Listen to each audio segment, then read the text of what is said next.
Easter Bunny Massacre is a 2021 horror film directed by Peter Mundy and is written by Sophie Osbourne. And we have a cast including Genna Loskutnikov Tom, Nguyen, Sarah T. Cohen, May Kelly, Michael Hoad, Sarah Marks, Antonia, Whillans, Lee Hancock, Beatrice Fletcher, and Linden-Johnson. I apologise if I've mispronounced any of those names at any point. And it sounded like an interesting concept. It's about a group of friends who are terrorised by a killer wearing this bunny mask.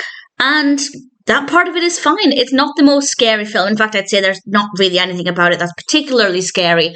But I like the fact that it seems just a little cheesy, a little rough around the edges. It's a very easy watch. The characters are not the most interesting, to be honest. The characters themselves are kind of boring.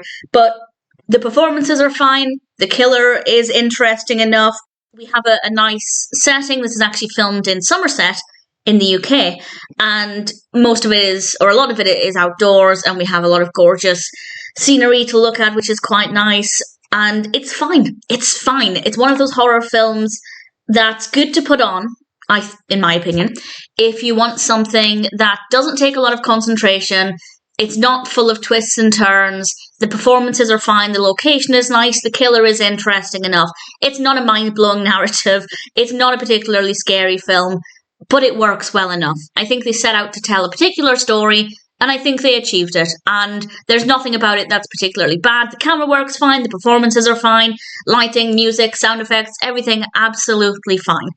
It's not one I'd watch again, but if it sounds like something that might appeal to you, then sure, check it out. I will also say praise for the mask, the bunny mask, because it is very scary. The design is very effective, and that worked very well. So all things considered, if you're looking for an easy, straightforward horror film with some decent performances and a little bit of bloodshed, then Easter Bunny Massacre might be one to go with. It's not the most terrifying thing, but as a story, it's okay.